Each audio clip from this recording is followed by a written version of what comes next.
appartenant à Wade à part benn appartement bu mu am boo xamante ni presque matul 70 mètres carrés au niveau de Paris ces gens-là que Wade sonaloon le temps qu'il était au pouvoir mais ñun duñ ñu mës a bàyyi ils travaillent toujours parce que tubaab du bàyyi bu la songee rek dafay bëgg a dem ba rey la mais yàlla nga ñuy dimbali ñu ngi résister résistance boobu nag Pape c'est très fort loolu da nga ko war a reconnaître imaginez nga daanu amul benn président d'institution boo xam ne nekkoon nga ak yow ñëpp dem Pape imaginez nga daanu tous les ministres avec qui tu travailles ñu jël leen ñii ñu tëj leen imaginez Pape privé la de tout kii président Wade mais toog na amatul benn revenu amul benn revenu bu jóge ci kenn di ñëw ci moom mu muñ ko dignité endurance c'est ce qui nous a appris ba tey récemment lañ ko doog a jox ay droit am di ko delloo fat salaire am di ko delloo ay truc loolu mettiwul ñun ñii man ñëw naa fi jël ñëw sa émission xam nga lu ma indi xamoon nu ma ñibbee difficulté yu énorme yoo xamante on l'a vécu mais dans la dignité parce qu'il fallait qu'on montre aux Sénégalais que tubaab yi du ñoom ñooy décider pour nous. mais ñi yor réew mi tey noonu lañ ko dundee woon aussi mu metti woon. jamais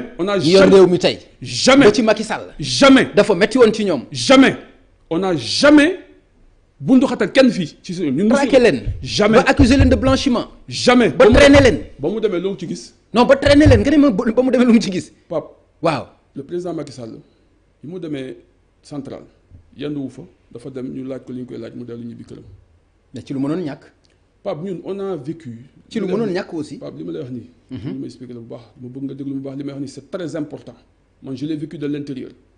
Nous avons aidé beaucoup de gens dans ce pays qui sont devenus milliardaires. Nous avons aidé beaucoup de gens qui ont cru en eux et qui sont aujourd'hui riches à milliards. Il y a aucune personne je pèse bien mes mots aucune personne bu ma yëg man koo xamante ne jël na 1 franc jox ñu jàppale ci combat amul ça n'existe pas on a résisté. On a résisté jusqu'à présent et je n'en vois pas encore quelqu'un qui a pris son argent pour dire je vous soutiens amul.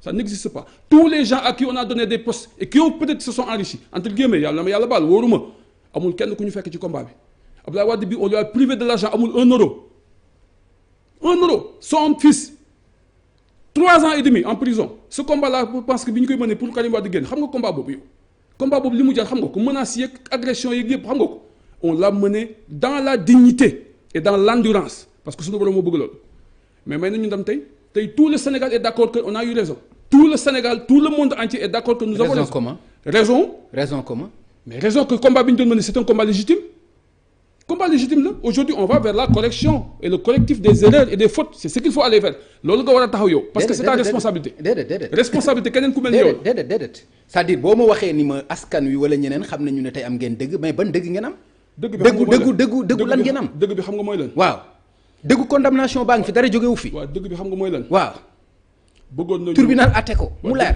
mais loolu mooy li mujj am non dëgg bi xam nga mooy dafa am leneen lu am si ginnaaw dëgg bi xam nga mooy lan waaw yow l'affaire Karim est un élément dans un ensemble d'éléments affaire Karim c'est Ablaye Wade le PDS toute son œuvre le gars yi bëggoon jël gas moom xool suul ko et ça yow xam nga le Wade le combat qu'il a mené contre l'Occident d'accord donc correction boobu ngay wax ni askan wi moom voilà moom laa la wax léegi nag fi mu toll nii dem nañ ba rendre compte que ndekete ñii de c'est des durs à cuire kenn mënu leen yóbbu te wax naa la fii ne le PDS du parti caaxaan wax naa la di ñaan bi dafa bari wax naa la ne mag ñi dañ ko ñaanal wax naa la mag ñi dañ ko samp te li ko samp baatin la wax naa la ko fii keroog sa émission boo fàttali ko wax naa la li ci nekk yëpp te man bi may avertir président Macky Sall naan ko arrêter l'affaire CREI yi fi mu la jëmee vous êtes en train de consommer le président du pays et son avenir te yàlla jox na ma dëgg maa ngi koy sant la deuxième chose mu yëkkati ay mbir contre ñun encore man na ko noo arrêté ko li ngay def nii ki la koy def la mooy ana ñi nekkoon tey di ko wax waxu CREI kan nga ci dëgg ana Aminata Touré ana le jeune le juge là le magistrat là lu mu wax lu mu mujjee wax ana ñeneen ak ñeneen ñi nekkoon ci gannaaw di ko wax te boobu bi ma koy wax naan bi ñu koy wax ni ko li ngay wax nii li ngay def ni baaxul tey jii xam nga lan la ñu CREI bi nar a jugal est-ce que xam nga lan la ñu jugal mais ay musiba yu dul jeex foo dem ci international ñu dóor la tey jii tu as des devoirs des comptes à rendre on te demande d'indemniser on te demande de réviser on te demande te tey jii li nga xamante ne moo nar a xew ñoom bourge yi da nga foog ne ñooy ay sénégalais yu toog leen di xool ñu nangu seen alal foqati ko tey jii imagine tey jii tout ce qu'il y avait comme bien Dubaï Port World lu ne lañ waxoon ni ñun ñoo ko moom waxuñu woon ne Karim Wade moo ko moom tey qu'est-ce que tu as vu lan nga gis tout ça est tombé à l'eau parce que instant boobu noonu il y avait l'Occident qui voulait que nous soyons tués la deuxième chose les gens on leur avait vendu du vent boobu ñu leen jaayoon ak Occident loolu moo mobilisé woon pour daaneel ñu mais Dieu est juste billahi Dieu est juste et il est en train de manifester sa justice. mais daanu ngeen ba xalangu. jëm fan. mais xam nga ko. daanu jo xalangu mooy lan. mooy li leen dal. mooy lan. mooy daanu perte pouvoir bi nekk ci. oui non je vous parle d'après perte de pouvoir. waaw avant perte de pouvoir amul loo fi dégg ñu ni PDS ñoom ñoo ko moom Wade jàkkaarloog tubaab bi ni leen da ngeen bëgg a développer man maa leen gën a bëgg a développer suñu leen vous ne pouvez rien contre moi base militaire français mu ni dem leen français mu ni soxlaatuma leen loolu kan moo ko osé def fi yaa ngi fàttaliku bi Abdoulaye Wade wooyee fi ambassadeur Amérique ne ko bu fekkee ñetti weccit yi ngeen may jox ni moo tax ngeen bëgg ma jar loolu dem leen soxlawuma seen weccit mais loolu kan moo ko ñemee wax fii ci àdduna fii ci président bu africain loolu nag ça n'a pas plu aux autres mais bu ñu ko jugé ci diplomatie nag yaakaar nga ni lu ñu mën a apprécier la aussi. non c'est la dignité bu ñu ko tegee ci diplomatie. diplomatie loolu mu def noonu. te nga koy wax noonu yaakaar ni lu ñu war mën tàccu la. ci ay réew ci responsabilité ak diplomatie. nga tàcc ambassadeur u beneen réew. boo xam ni jegeyantoo woo leen sax yéen ci tolluwaay yaakaar nga ci diplomatie aussi loolu lu ñu war a mën tàccu. xam nga loolu benn la. waaw Abdou Diouf président Abdou Diouf Canada la doon dem ñu futti ko di ko xool. Abdoulaye Wade demandé des excuses publiques au Canada. d'accord naa ci loolu. waaw loolu d'accord naa ko. xam nga loolu tax. parce que ñun suñu parti wax naa la ne la devise bi xam nga lan la. dignité justice ak fraternité dignité dafa am solo. boo bëggee bafouer suñu dignité ñu wan la suñu bopp c'est ce que Wade a fait l'Amérique a voulu nous prendre pour des enfants ñu wax leen dëgg. loolu nag mën na leen naqari te Wade wax naa la dafa am ndimbal. d'accord tey jii li ñu bëggoon def contre Wade. bu ñu sañoon Wade tey du exister. alors léegi mais tey mu ngi exister. ok léegi am retour boo xamante ni kenn mësu ko am après avoir été exercé un pouvoir. deuxièmement am reconnaissance populaire boo xamante ni sénégalais am nañ ko vis-à-vis de Wade wax naa la li ci mujj mu ngi nii le 29 mai moo yàggul. c'est la nation sénégalaise. d'accord qui a montré sa reconnaissance à l'endroit d'Abdoulaye Wade même les petits enfants. et loolu nag moo lay wan ni la les gens peuvent compter sur le PDS. ok et le PDS. li kan moo koy incarné boobu kan mooy incarné boobu PDS kan moo koy incarné kan mooy leader bi kan moo koy diriger kan. on va vers des renouvellements à l'issue de ce renouvellement là la direction du PDS va être changée dinañ ko changer xamuñu kan mooy diriger parce que ba léegi sax amul expression de candidature amagul lenn am na mooy Abdoulaye Wade et demeure encore le secrétaire général national du PDS ba ñuy dem renouvellement nag. bu ñu renouveler le parti tànn ki nga xamante ne moom la jàpp ne moo war a jiitu mais à ce moment on sera avec lui mais aujourd'hui leadership bi war a am léegi c'est un leadership partagé. mais da nga nuancé de par exemple da nga ma yóbbu ci ay renouvellement yu nekk ci ay horizon yu kenn xamul kañ la instant tey bi tey bu ñu ne woon suba la élection présidentielle Karim Wade mooy nekk seen candidat. oui parce qu'on l'a choisi Karim on l'a choisi au moment où il était en prison. dama lay wax benn affaire boo xamante ni peut-être mën nga ko bañ a xam Karim Wade j'étais le premier man Tafsir le premier au sein du PDS à proposer sa candidature 2013 laa lay wax de 2013 février Assane Wade mu may seetaan peut-être mën na ko dégg chef de cabinet Abdoulaye Wade président Abdoulaye Wade. Tafsir nga tegoon ko fan.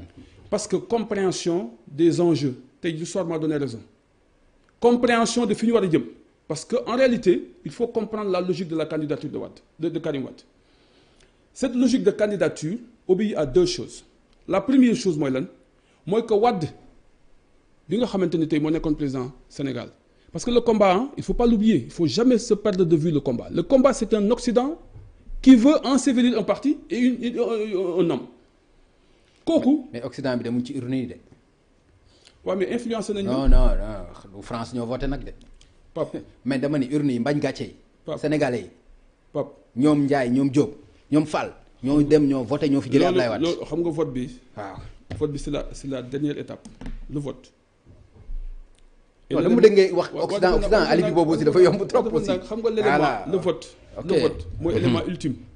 vote moo mujjee ci affaire élection. ok mais processus bi ñuy yóbbu foofu. processus bu compliqué la bu complexe la. d'accord tey mën nañ la bougeloo yow Pape te doo ko yëg sax ki lay bougeloo mu nga fële toog. mu ngi bougeloo ku lay bougeloo ngay bouger te xamul ni ñu ngi lay bougeloo te ka koy bougeloo mu nga fële et c'est ça qui est arrivé au Sénégal les gens bougeaient sans pourtant savoir qu'on leur faisait bouger et ce qui les faisait bouger ñu ngi woon feneen. d'accord waaw loolu nag ñun nangu nañ ko parce que suñu borom dangu na dogal na ñun ñu dem opposition ñun amuñu gàcce ci li ñu nekk opposition tey lu ko suñu borom dogal ni fa lay durer dañ ko fay xaar. d'accord xamul tax parce que dañ jàpp ne ci dëgg lañ nekk te mënoo nekk ci dëgg ba pare di am leneen suñu borom moo bëgg loolu. ok alors léegi Tafsir lan nga ñu mën a wax ci retouru Karim Wade Babacar Gaye toog na fi ay yoon wax ñu ko ay 10 000 fois suba ginnaaw suba kenn gisu ko Oumar Sarr idem Amadou Sall idem yow Tafsir tey lan nga ñu mën a wax ci avenir u Karim Wade ci biir Sénégal. man doo mës a dégg ma ne la Karim Wade tel jour lay ñëw parce que waxuma ko. mais ñi ko daan wax moo leen ko daan wax aussi. ah man de waxuma ko. mais ñi ko daan wax aussi nangul ne ñoom moo leen ko daan wax. waaw non dama dégg. fekkee ma waxtaan bi. ok fekkee ma waxtaan man sama bopp laa xam. li ma xam mooy Karim Wade ne m'a jamais dit que tel wax naa la ko fi la dernière fois nee naa la man fi muy dem ak fu muy dem man du ma ko laaj parce que am na liberté man aussi am naa liberté. mais ce dont je suis sûr et ce qu'il m'a dit il va venir loolu wax na ma ko mais waxuma date comme loolu laa mën a jàpp nag dina ñëw te Karim dafa war a ñëw Pape yow da nga war a taxaw ci Karim Wade di ñëw parce que nag Pape bu ñu waxante dëgg nag dañu waxante dëgg. ak suñuy xaalis aussi. waaw non dafa ndànk ak suñu 138 milliards. loolu d'accord na kan moom 138 milliards. non mais attends réew mi bu fekkente ni dañ ko condamné amande ko xaalis d'accord naa mu ñëw mais na ñëw ak xaalisu réew mi aussi. Pape xam nga yow da nga ay xam nga li tax nga ay mooy yow xam nga ni 138 milliards yi ngay wax nii xam nga loolu caaxaan mënu ko weesu. non da nga ni ma dama war a wax pour mu ñëw d'accord na. waaw na ñëw mais na indi xaalis bi aussi. waaw non xam nga xaalis boobu conséquence la. ok xam nga am mais cause bi gën a xam mooy lan. mooy cette injustice qu'on a fait vivre à Wade et à son fils jël ko tëj ko kaso 3 ans et demi condamné ko. ni ko fayal 138 milliards. une violation même de la loi qu'ils ont votée même la CREI. La CREI n'a jamais dit que